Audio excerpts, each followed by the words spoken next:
Hello, hello, and welcome to Anime Initiative, comic books favorite and best place where we talk all things anime, manga, webtoons, and more.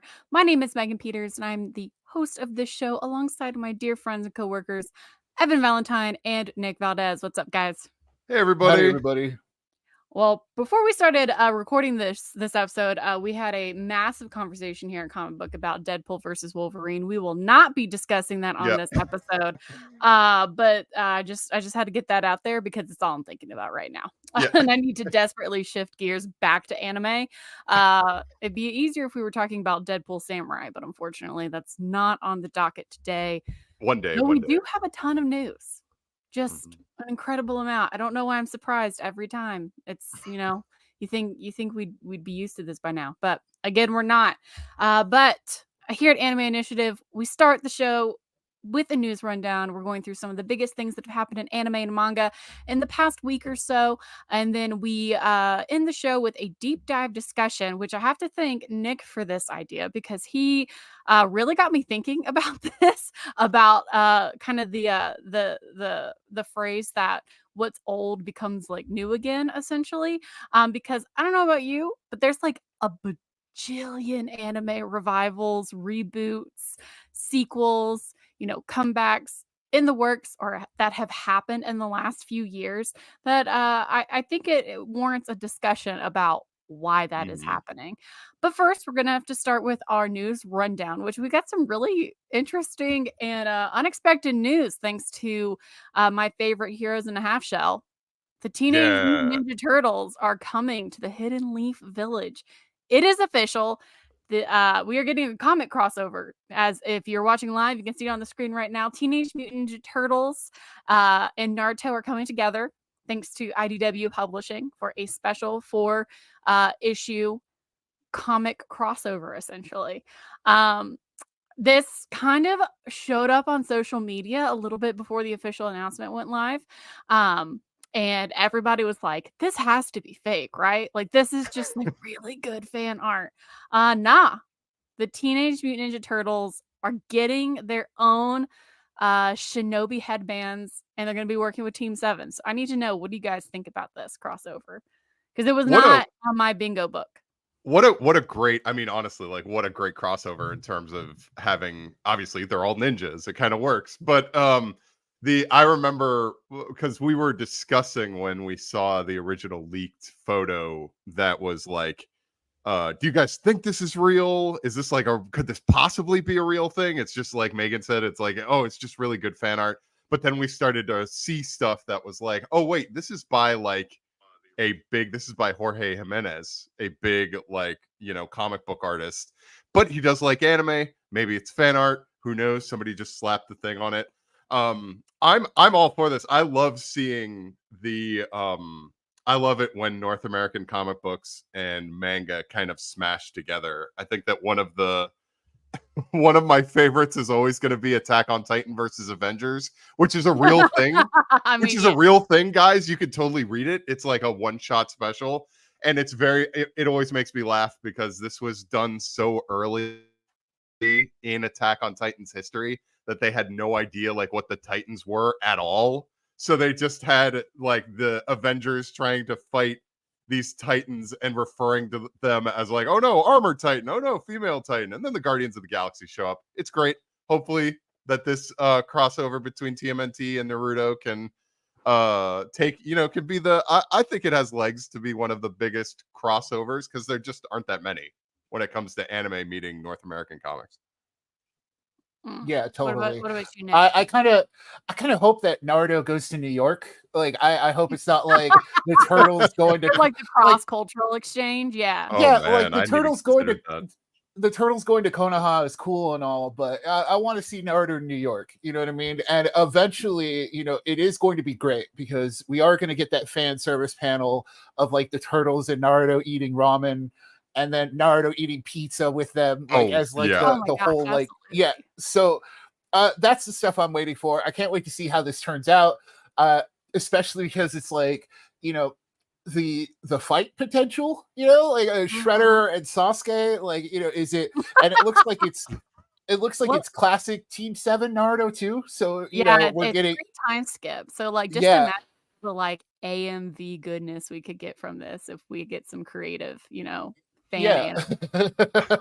I mean, let's be real here. It's like you mentioned Shredder versus Sasuke, but like even in those very early days, do you think like the TMNT holds a candle to like any of the Konoha residents? Do you think Oh, like that's the other thing too. Is it going to be like a universal balance kind of thing? Like, are the turtles gonna? Because there have been crossovers, like Power Rangers and Godzilla, stuff like that. Teenage Ninja Turtles have crossover with Power Rangers, and they've Mhm. gotten each other's powers and that kind of stuff. So, Mhm. like, are the turtles gonna sense that they have this chakra within them, and then Oh get to yeah. use Oh, like the jutsu? So it's like oh it's that yeah. kind of stuff that like you can balance the scales that way. That I can't wait to see I how it mean, works out. we've gotten the synopsis for this like this 4-issue crossover, and basically it alludes to the fact that in this universe, April meets up with Tsunade, and that meeting, the Whisper Network at the Hidden Leaf Village, catches the attention of Kakashi and Team 7. So they start to investigate why April and Tsunade met, which then attracts the attention of the Teenage Mutant Ninja Turtles and um, the so-called Foot Clan that is now showing up in the Naruto universe.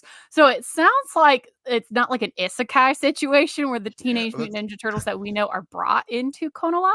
It sounds like this is a universe in which the Teenage Mutant Ninja Turtles exist, like they are from this universe where that Masashi Kishimoto created, which means theoretically that they do have access to like chakra and summoning jutsu and all this stuff. I 100% for it. I'm Yeah. so excited.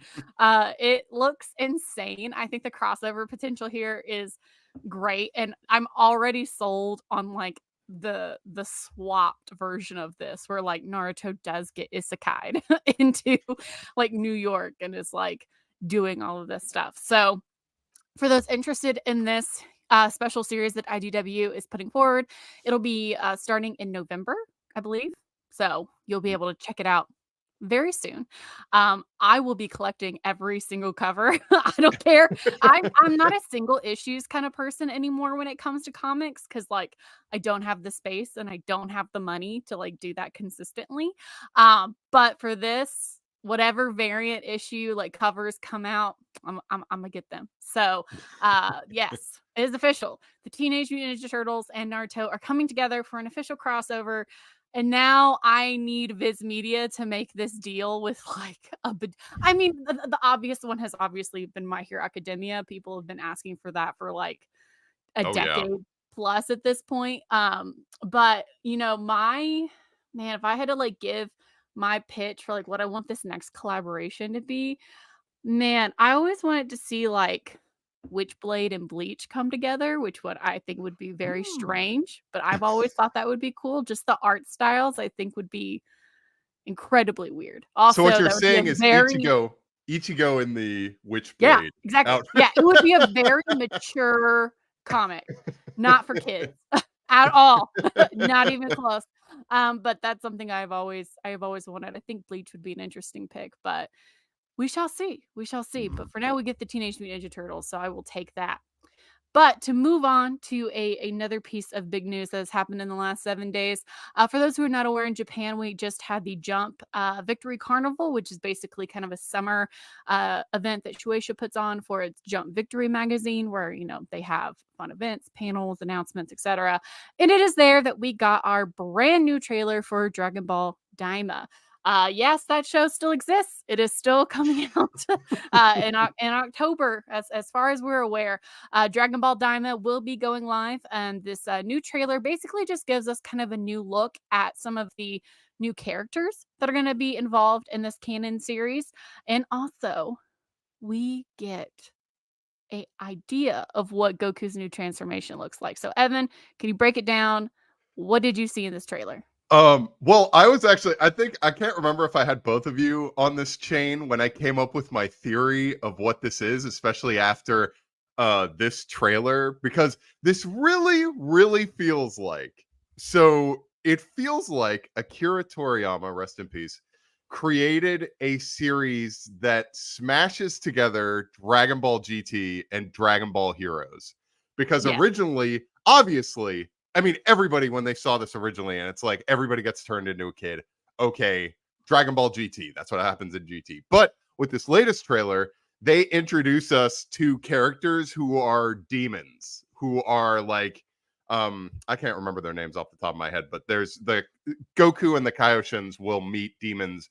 And for those of you who don't know, Dragon Ball Heroes is the arcade game in Japan that also has like so much lore and continuity. It follows the If Time you think Patrol. Kingdom Hearts is complicated, you've not even touched Dragon Ball Heroes at this point. It is I'm like just nigh making that a statement. impossible. The sheer amount of stuff. But one of the big things about Heroes is that like more often than not, the villains are from the dark demon dimension, and Yeah. like they're from where Dabura comes from, where he was like, I can't remember, the prince or the king or whatever.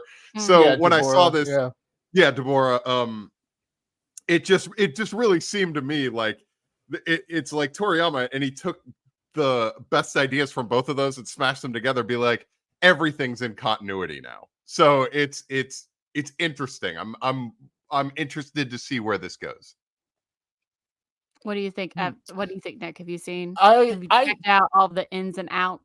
I don't think it's that I don't quite agree with Evan in that it's that dramatic of a like an overhaul of bringing everything in, but I do like that concept of like picking and choosing, and I think that's kind of what the case was for Dragon Ball Super, of like taking key elements and making them officially part of the canon. And with Dragon Ball Daima, what stood out to me most was that Goku, his new kid form, I've been calling it Kid Goku this whole time, thinking that they reverse time, as in, because we see like the biggest clue into this was, Goten and Trunks get turned into like baby Goten and baby Trunks. But no, it's not kids. It's not turning back time. They're officially being labeled as mini forms. So Goku parentheses mini. So it's a whole other type of magic. It's a whole other something. I don't know if it's Dragon Ball related. I don't know if it's like the power of a new villain, because there is a curious new like demon villain in this thing, and I'm most excited to see what that's at play, especially because it is going to be a lot of Goku Mini having these little adventures across space. We're going to have to tie into these nuggets to like keep us going, because it is going to be a lot of one-off episodic adventures, Dragon Ball GT style. That's the part where I agree with Evan, in that like much like that first arc of Dragon Ball GT, that first like 15 episodes, it is going to be like okay, here's Goku and Supreme Kai Mini going to planet whatever, and they fight alien whatever to save alien whoever, and that's and then they go on to the next planet in search of whatever for whatever reason. So I do think it's going to be a lot of that, but I hope that there's enough of that magic mystery to keep us in there, to keep us entertained, because that's going to be the main thing. Because this is our first unfortunately it's the first Dragon Ball post Toriyama, but it isn't the first Dragon Ball without Toriyama. So he was very involved in this project. Yes. So I'm very curious to see how it plays out. Yeah, I mean, watching this trailer, I have to agree with you, Nick. I think the thing that was most interesting to me was to see Goku's kind of new mini form. The fact that, he's not getting blown into the past of these other characters. It's just like a form, which, gives us the idea that perhaps it could be compounded upon, super like Goku mini Super Saiyan God. I don't know, like to see what that looks like essentially. I'm curious how this impacts his, and not just Goku, but Vegeta, Piccolo, the other characters that have also been, kind of given this mini form. I'm curious to see how this kind of impacts their arsenal of like techniques and, how they're able to fight. Obviously, we know in Daima that, Goku Mini is taking kind of a more martial arts approach. He's got his bow staff back. He seems to be relying more on that than his, kind of over the top traditional kind of Saiyan powers that we've seen in the past. So I'm very partial to that. That was always the biggest charm for me for Dragon Ball, the original anime when Mm. Goku was a kid before we had all the Saiyan stuff going crazy. I loved that kind of martial arts aspect, and I'm really excited to see how that can be brought back. The other thing is at the end of the trailer, it looks like we get like a little tease of like Beast Gohan or something. That seems to be kind of the prevailing theory. We see a little shot of like an adult that looks like Gohan as in his beast form. Which case leaves a ton of questions about, well, why is he able to do that? Is he not a kid now? Where is this a multiverse situation? It's a very interesting premise that I'm really glad Toriyama was able to kind of put into motion before his, very tragic passing earlier this year. It's going to be an interesting time to see this series go live because this not I don't want to say scrutiny, but the Mm. attention that's going to be put onto like the first few episodes of this anime is going to be Yeah. insane because of, unfortunately Toriyama sensei's passing. So I love slice of life. I love martial arts. I loved in Mhm. Super that we got like chill, down to earth, like Goku just being like a person moments. So I'm excited to see that kind of hopefully follow through in this new series. Um, it's clearly very different from what we're used to. So I don't think that's a bad thing in any way, shape, or form. I'm both eager and anxious to see what the overall community kind of footnote on this show is going to be in October. But we have a little bit of time before that happens, before we get there, before we figure out what's going on with Gohan or this new Majin enemy, all these demons and Goku mini. That is in the future. And speaking of the future with Dragon Ball, we kind of had a bombshell article go live about the franchise in Japan this past week that is only now just starting to kind of make the rounds. Essentially from translators. Basically, Weekly Toyo Kazai, I believe is how you say it. If I'm wrong, I apologize. I haven't finished my coffee today. But Weekly Toyo Kazai basically published a in-depth kind of article talking about the state of the Dragon Ball franchise in the wake of Akira Toriyama's passing. For those who do not know, the creator of Dragon Ball did pass away earlier this year in around the March timeframe, which was an incredibly difficult thing Mhm. for the anime fandom to go through. But it's hard for a franchise to lose its kind of head honcho. I mean Mhm. that kind of goes without saying. So basically, in this report, speaking to anonymous sources at Shueisha, essentially, this report lays out that kind of internal struggle that we all suspected Dragon Ball is having in the wake of Toriyama's passing, as it has essentially created a sort of power vacuum, which is, kind of left the franchise at a standstill. I Mhm. made a joke earlier, Dragon Ball Daima, we haven't seen any promotions for it essentially. We've seen very minimal things. We've had a presence at Jump, Victory Carnival, Dragon Ball will have somewhat of a presence at San Diego Comic-Con. But this new canon Dragon Ball anime is going live in like a matter of months. And the fandom feels like it should be a bigger deal than it has been made into. And Mhm. essentially what this article lays out is essentially the power struggle between Shueisha, which is the primary kind of licensor and rights holder for the Dragon Ball franchise, because that is where Akira Toriyama went to publish the manga originally decades ago, and kind of this new IP management executive and company, Capsule Corporation, which was founded by Akio Iyoku, who was previously the head of the Dragon Ball room at Shueisha. So for those who do not know, Akio Iyoku is a longtime colleague of Akira Toriyama.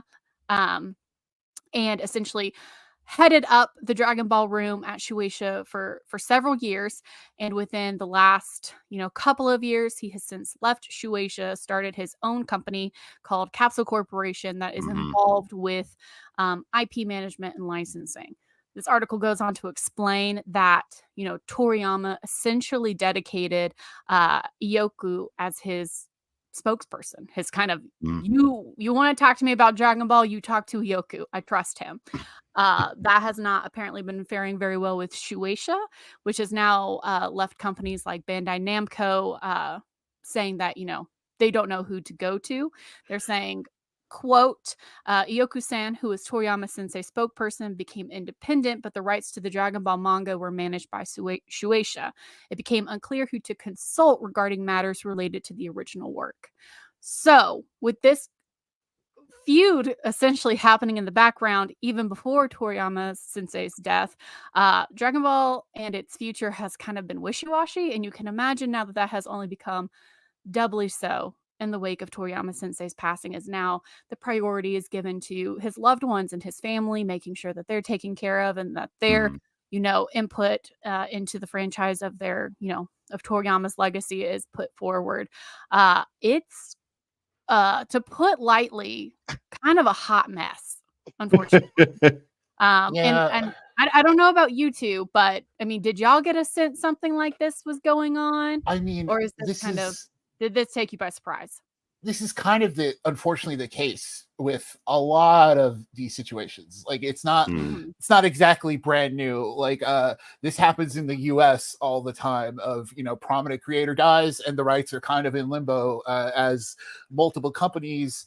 Unfortunately, like you kind of have to say, it's like, well, who's the money going to now? And that's the unfortunate aspect of this, is that these companies kind of have to figure it out. They might have to. I don't know how it's dealt with in Japan, but in America, you go to court for that, and they handle it, and they handle it in civil courts and kind of deal with all of that there.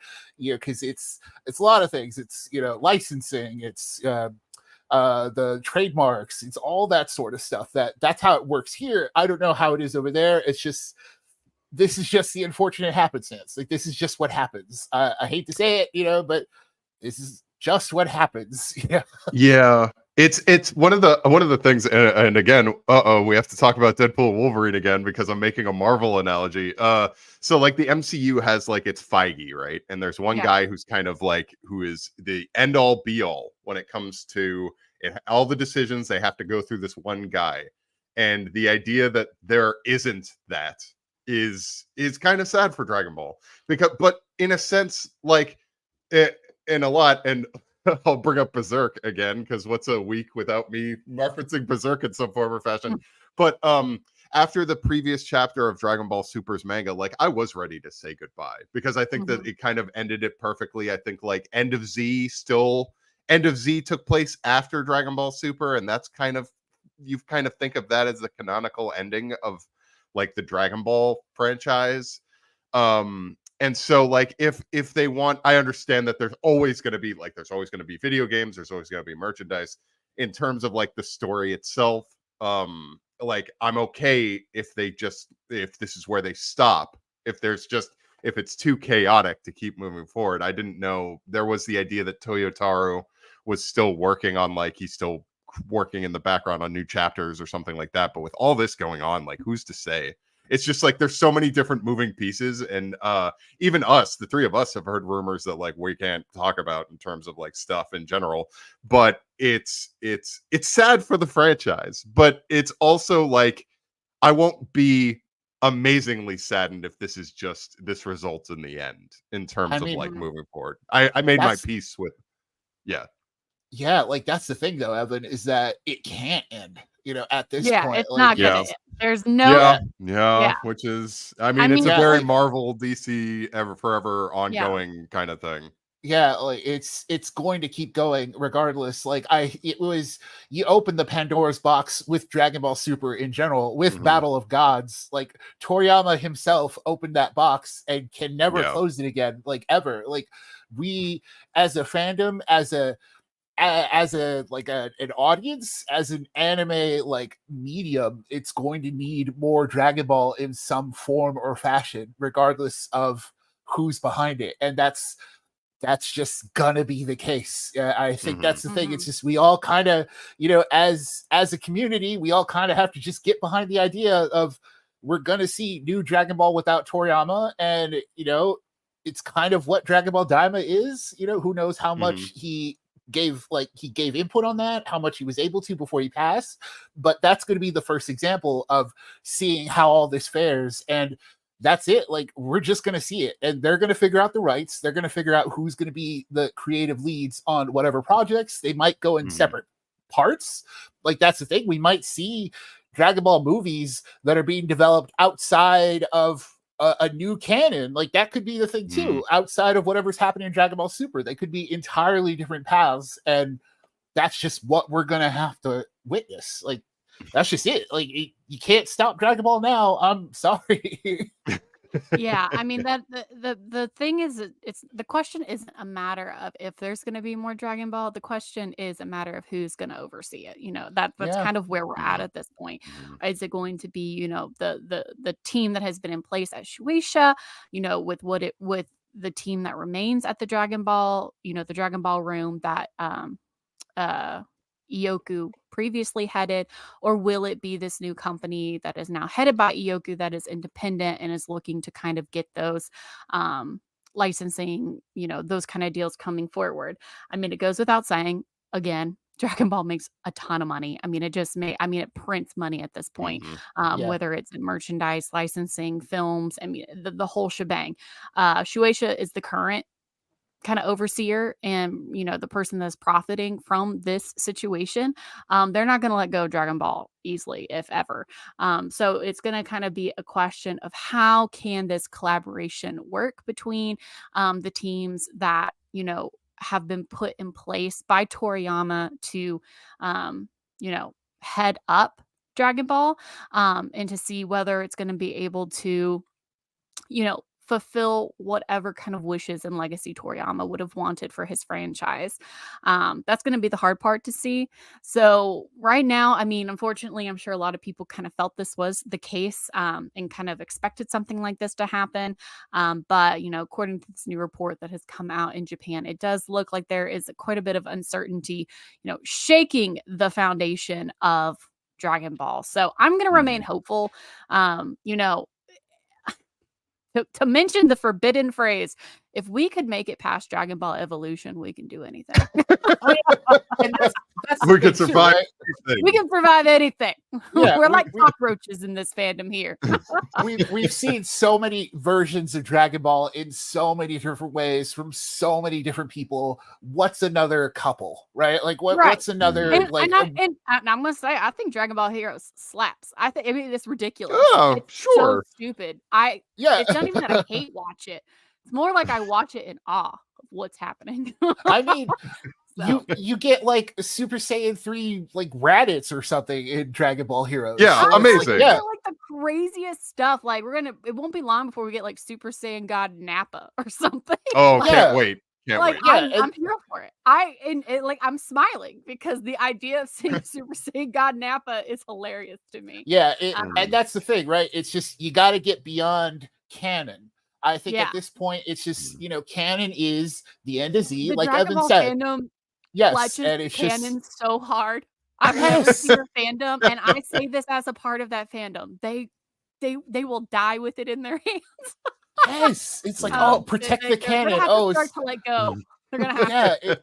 Just get used to it. That's the thing. Like when we get Super Saiyan, I don't know, X or something, like you just gotta get used to it. Like whatever you just gotta enjoy it. Just enjoy how cool it looks. So that's where we're at with Dragon Ball currently. But to move on from Dragon Ball to another major Shueisha franchise, again, what would this podcast be without a weekly update on Netflix's One Piece? We have a wealth of information on season 2 as production, you know, has now officially begun in filming. The latest update we have is basically confirming what I suspected, but you know, we'll be sad to hear it.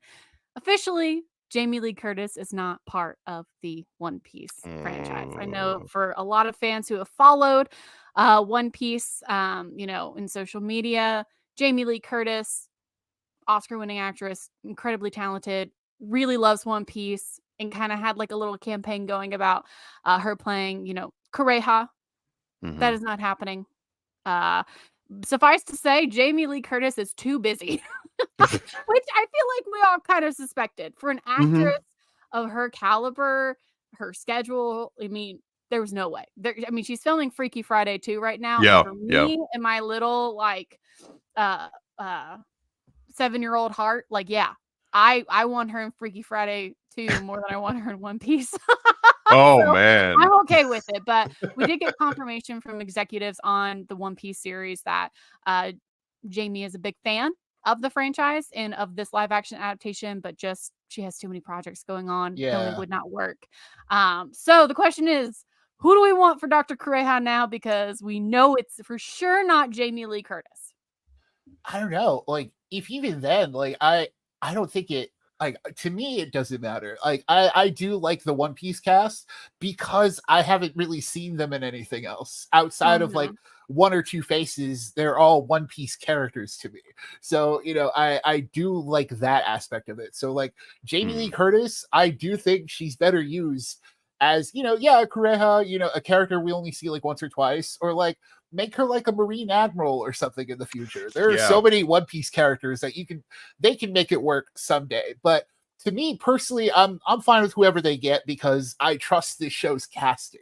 That's it above all else, is that I trust the show to put that cast together because I've loved every edition so far. Yeah, they've one of the things that I think the executive producer was Becky Clements, who was doing the interview where she was just like, yeah, Jamie Lee Curtis is too busy to be in it. Like, and it seems like she really did want to do it. But she also did mention, like, she strongly hinted at the idea that they've already found their Kureha. And I actually looked it up, and it was unfortunate because I thought, like, okay, next best person would be Lucille Bluth from Arrested Development, but unfortunately she's no longer with us, so like that can't. But like Nick said, they've done a really good job with casting so far. Yeah. I think they've like knocked it out of the park. But I had two ideas for Jamie Lee Curtis to potentially be in the future of this show. She's not done. Yeah, the first one is potentially just make one of the 5 elders Jamie Lee Curtis. Like, who cares? They all have to be guys. Like, just the Gorosei. Oh my God. God. Just That's have true. her be. That's true. Just have her be one of them. Like, you know, when they appear 10 years from now in the live action one. But I came up with another idea, and that is that why not just have Jamie Lee Curtis do the voice of Chopper? Like, she can do that. She could record those voices from anywhere. I think that she could, like, I don't know. She knows Here's the thing. character. I love Jamie Lee Curtis, and I am sure I know she's a talented actress, but I just let a voice actor actually do the voice acting. Yeah, no, I need. I'm so sorry, but that is like my one stand. I'm like, I'm sure she's been in a specializes. she's maybe No, been in no. an animated movie before. Yeah, I'm sure she'd be great at it. That's not what we're saying. But also, what I'm saying is, I need a baby voice to come out of Chopper. Chopper needs to be baby. Like there is no like, yeah, it can't be like it has to be someone who can do baby. Like that's all it is. Like yeah, like I like how they got like basically the English dub voice of Alphonse back in the original Full Metal Alchemist anime, like that kind of like baby juvenile tone. That's what I need for Chopper, because he is baby. He is the baby of One Piece. I don't care Chopper how is old baby. he actually is. He is small boy. So I don't know. When it comes to Jamie Lee Curtis, I mean, I just give her a cameo. Honestly, yeah, she can make be her an original anybody. character. Yeah, I feel like if with enough pleading, Ichiro Oda would maybe approve of that. Maybe. I don't know. He's really protective of his canon. But, you know, speaking again of canon. But, you know, we'll see. Currently, we have no idea who's going to play Dr. Kureha. But we know for sure that it is not Jamie Lee Curtis. And as our final little bit of news for this rundown before we move on, we do have to go ahead and mention, well, I have to mention this because I spent like 40 minutes translating this podcast yesterday, is that, you know, we've gotten a little bit of a rumor that the live action series has found potentially who is going to be playing its podcast Ace. Obviously, if you are a One Piece fan, you are aware of Ace. I've had a crush on Ace for like over a decade now. So, you know, it's all fair. Essentially, coming onto a podcast earlier this week, I believe an actor from, I can no longer remember his name, but he's a Peruvian actor. He's friends with oh my gosh, I've totally forgotten his name. Oh, what's the guy's name from Blue Beetle? Uh, Jolo Maridueña? Maridueña. Yeah, yes. He is supposedly going to be playing Portgasti Ace if this interview Yeah. is correct. Again, we have no official word on if that is true.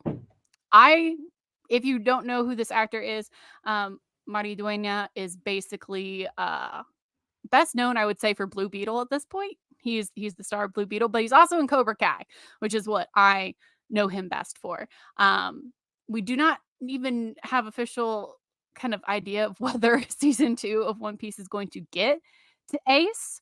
I feel like it kind of has to, though, even if it's just like in the final episode, as you know, before everything for the Alabasta saga really kicks off. But we shall see.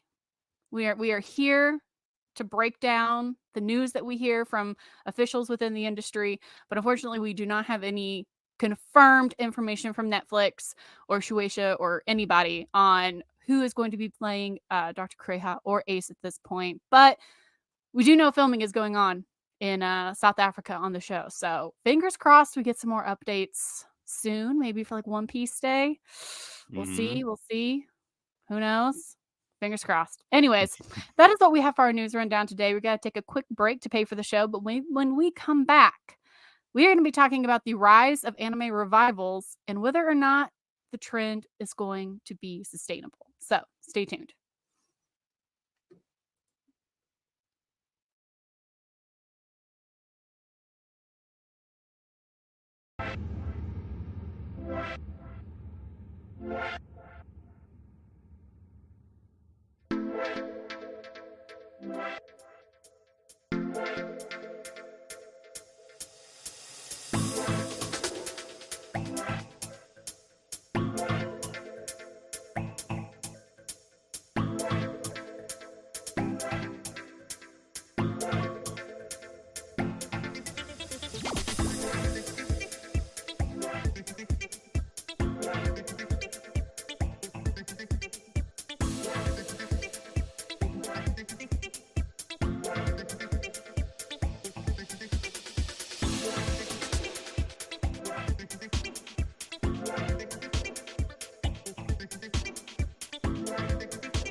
And welcome back to Anime Initiative, the top show at Comic Book, where we talk all things anime, manga, webtoons, and more.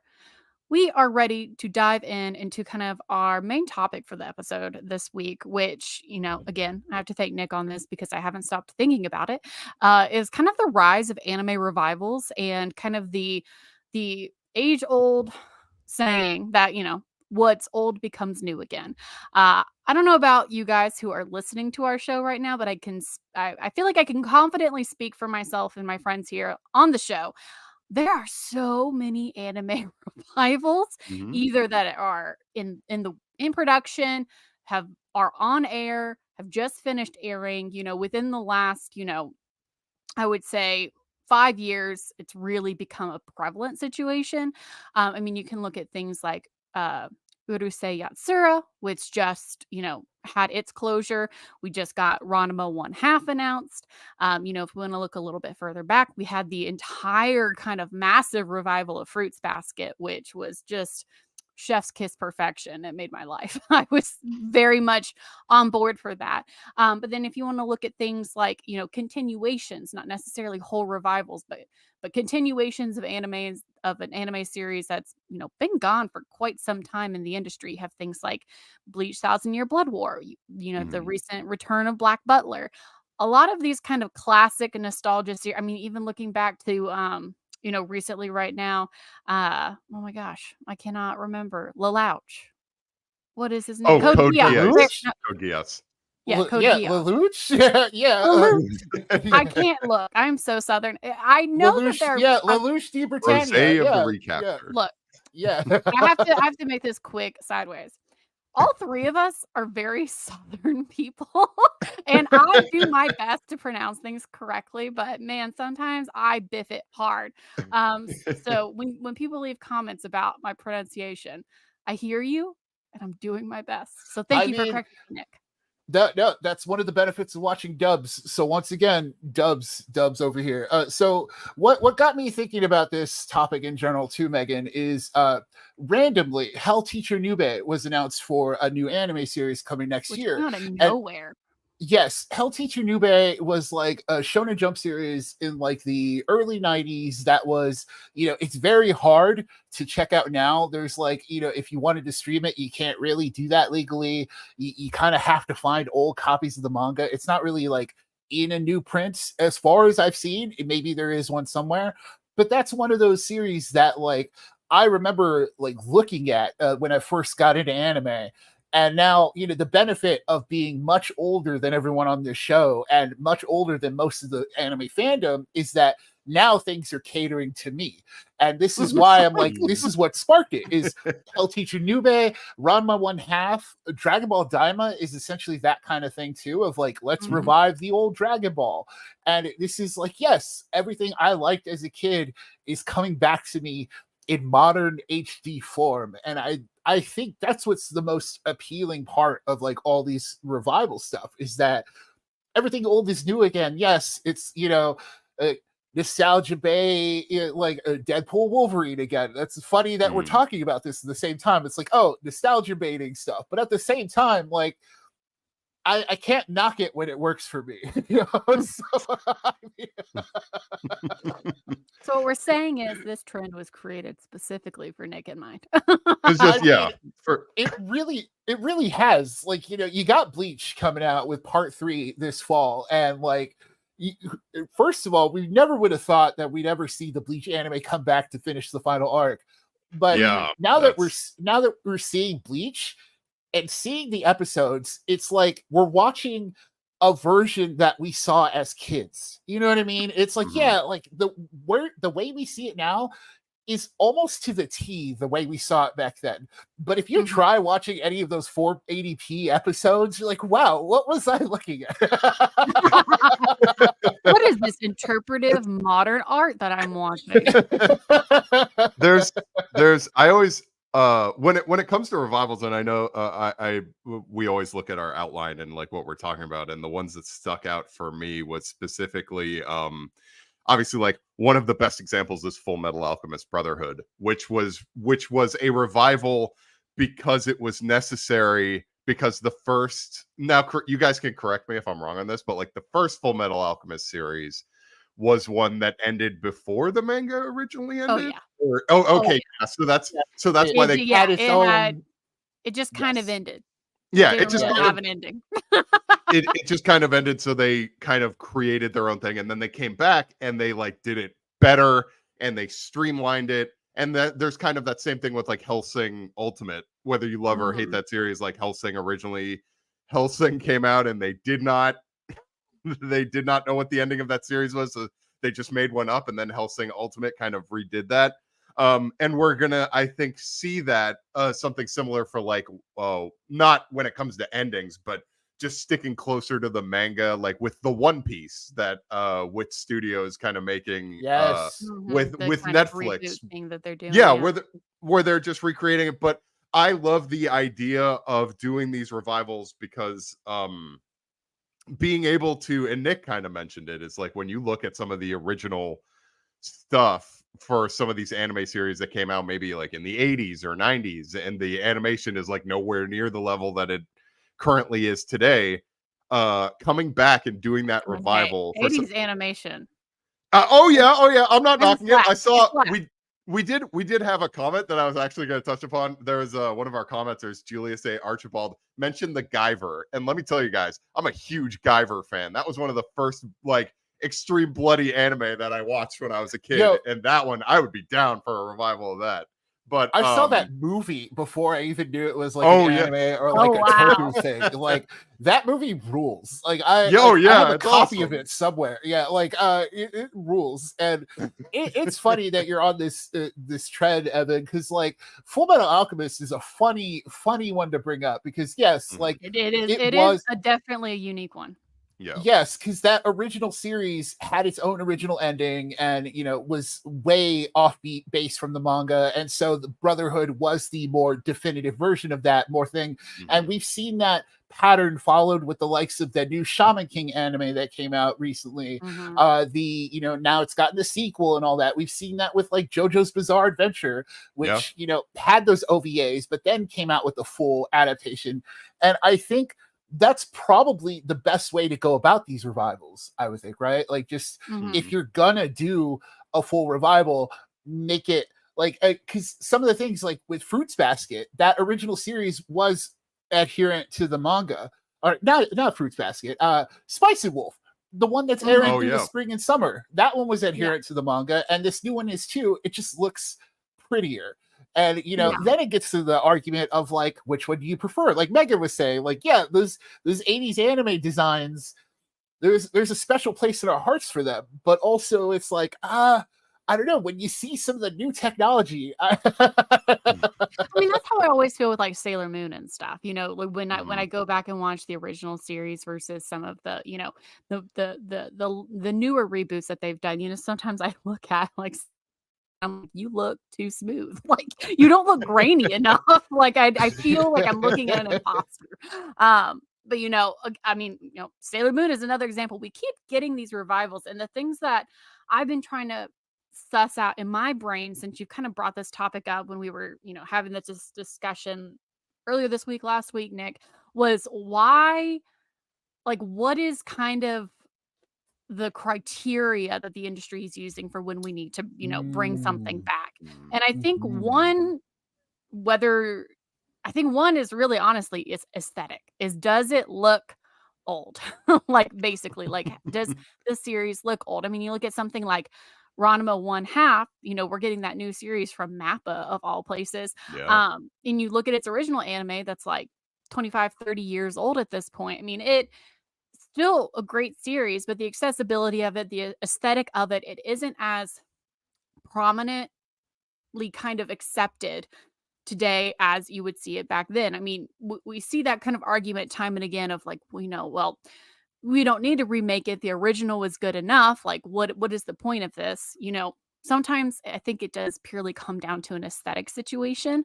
And I think the other part that we have mentioned a couple times, you know, with things like Full Metal Alchemist, you know, Bleach, is that there are a lot of these animes that end before the series is done and we're left hanging. You know, when you know the original kind of Bleach run ended, the manga was not done yet. So we were left, Yeah. you know, waiting. One of the biggest revivals that I will never stop asking until we get it is Soul Eater. Like I I I'll go on a tangent on this one, but Soul Eater ended way before the manga was completed, and I would really love to see the manga ending brought to life on screen. But Soul Eater is one of those shows that, you know, feels like it deserves a second. I mean, the same thing goes for Oran High School Host Club, which is another drum I'm gonna keep beating, is Yeah. I adore what we got from Oran High School, and I love the ending that we got, but there's more to the story, and I want it now. So those are kind of examples that I feel like fit into, you know, these shows I feel like are ripe for a revival because of the fact that, you know, there's more content that we didn't get to see adapted. And then in terms of like the aesthetics conversation of, you know, not to say like categorically like, oh, this was bad or, you know, whatever. It just wasn't up to I feel like expectations is, you know, the age old conversation about Tokyo Ghoul. Mhm. You Oh know, a lot of man. people do say watch Tokyo Ghoul season 1 and then tune out. Yeah. I love Yes. That's the season way. 1, and I love the manga, even if it's questionably toxic at points. Sui Ishida, the creator of Tokyo Ghoul, is a gifted artist. I mean, just Mhm. truly amazing artwork. And unfortunately, 2/3 of the anime did not live up to that expectation. So I feel like at this point, Tokyo Ghoul is going to be a great candidate for a revival. The question now comes to like, well, how long do you wait before you bring that live? You know, for series like Full Metal Alchemist and Full Metal Alchemist Brotherhood, I mean, there was a decent chunk of change between the two, but Mhm. it wasn't too long of a time. It wasn't like waiting for this new revival of Ranma one half, which has taken like 30 years basically. So that's kind of how I'm seeing it. There's kind of like two camps that you go into. Is it accessible and does it have good aesthetics versus did we actually get to finish the series and is it popular enough to revisit? That's kind of the two camps that I see things falling into. Um, but maybe that's just me. Maybe that's just my overthinking. I don't know. I think No, that yeah. oh, go ahead, Nick. No, I was just gonna say I completely agree because like it's stuff like Tokyo Ghoul is a funny example because there was the exhibition it announced for the anime's 10th anniversary, and for Mhm. like the couple of days beforehand there was like this big countdown, and fans were like excited because they're like, oh, what could this be? Is this the announcement of a reboot, a revival that we've been asking for these 10 years? Because you know, even though season 2 came out, which it never did, in our Yeah. headcanon here at Anime Initiative, it was Never just gonna season push 1. that over. But yeah, you had season 2. You even had Tokyo Ghoul Re, which allowed the series to come back and adapt the manga again and like adapt it to the end. And it's like, well, yeah, it hasn't been so long since those series, but like Megan said, it was kind of the right time window for Tokyo Ghoul to come back and be like, well, we're trying again. And then it didn't happen. It was just like an exhibition announcement, and it was like the biggest deflating I've seen of like fans everywhere. So I think that's it. Like, but is it that popular enough of a series? And that's kind of like what Megan was saying. It's just that there's that one extra thing there, that there's always going to be one extra thing that, like, as a business, you approach this revival. And like with Mhm. Hell Teacher Nube, the creator outright said, oh, well, we're making it a modern update with like, you know, modern updates to the characters, to the setting, that kind of stuff. And that kind of goes into the business aspect of this. Like, what does this Mhm. new version offer? And Tokyo Ghoul, a new version would have been like, yeah, it's more akin to the manga, but you can argue that Tokyo Ghoul had 3 seasons that were already adapting the manga before even doing that, and it wouldn't even be like a huge technological leap either, right? So Mhm. that's all playing into it, and it's a business decision at the end of the day. I mean, I think I was just gonna say really quickly, I have to say this, and I'm curious of both of your opinions on this, is when it comes to revivals, I think honestly one of the most successful we've seen is fairly modern is Trigun Stampede. I mean, honestly, Right? that yeah. I mean, I loved Trigun, the original series, and Mhm. I just kind of totally forgot it existed for a while.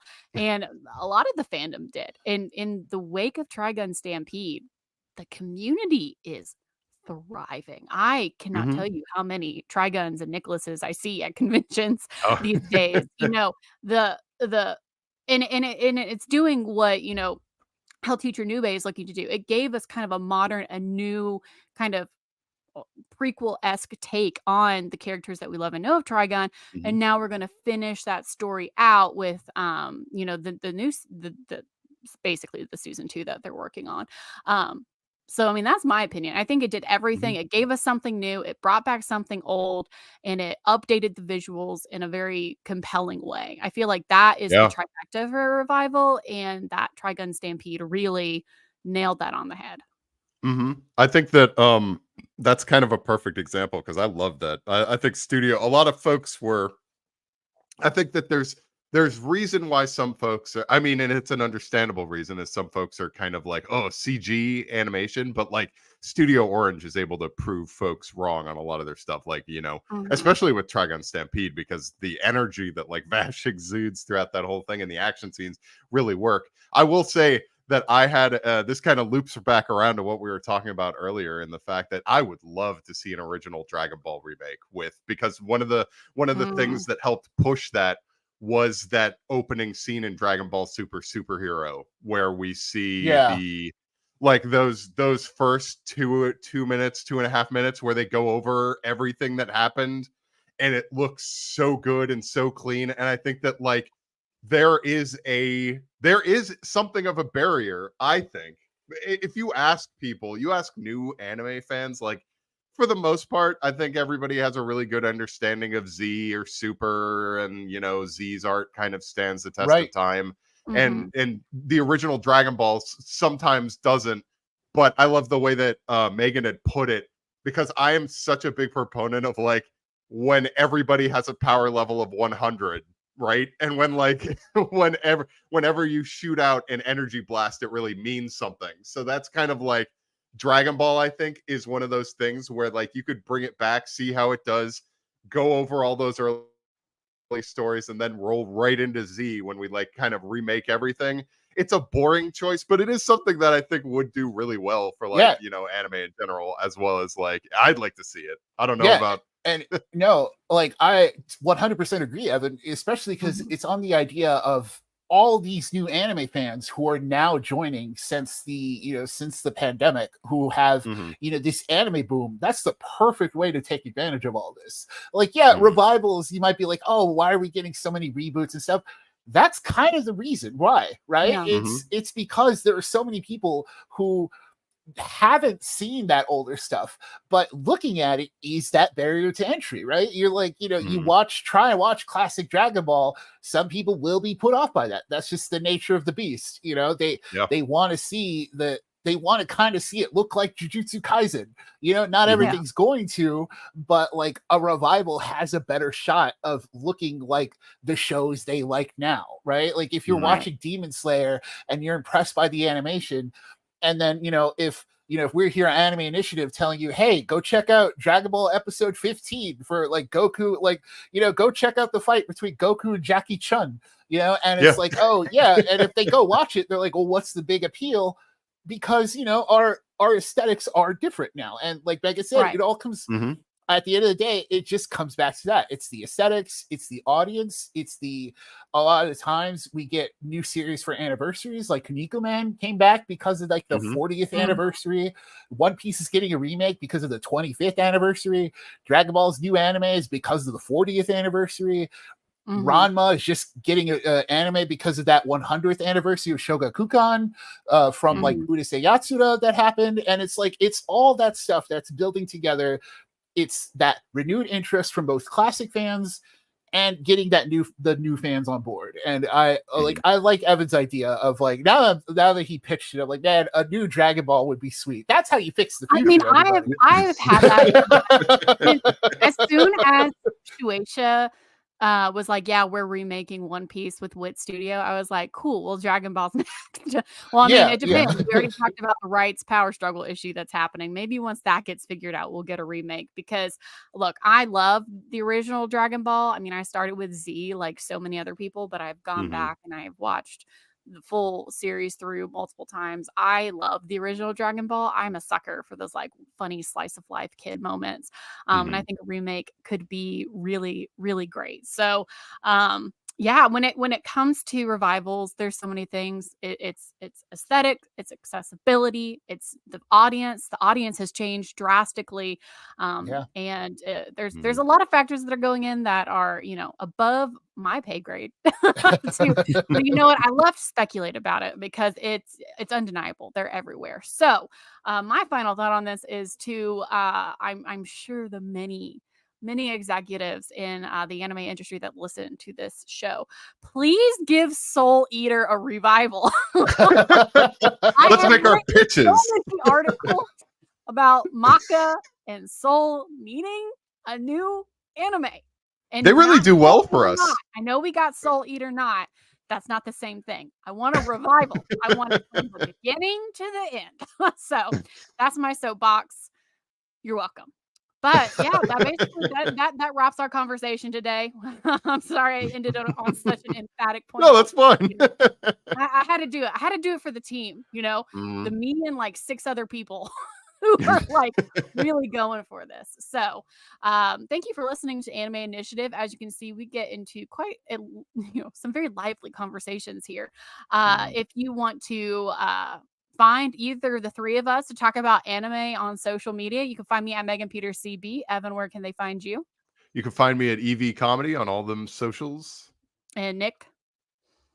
You can find me at Valdezology on all the socials, as well as Pop Culture Social Call with Anna Rumor. Awesome. Well, if you want to listen to Anime Initiative, we do record this live. If you would like to see our lovely shining faces on Tuesday, we do film at 11:30 a.m. Central Time, so you can find us live on Twitch and on YouTube, comicbook.com socials. If you want to listen to other podcasts, because you love ours so much and you want to see what else this series has to offer, we have Comic Book Nation, we have the Pull List, we have Quick Save, we have Phase Zero, we have something for every geek and nerd to listen to. So, with all of that said, thank you for joining the Anime Initiative, and we will see y'all next week.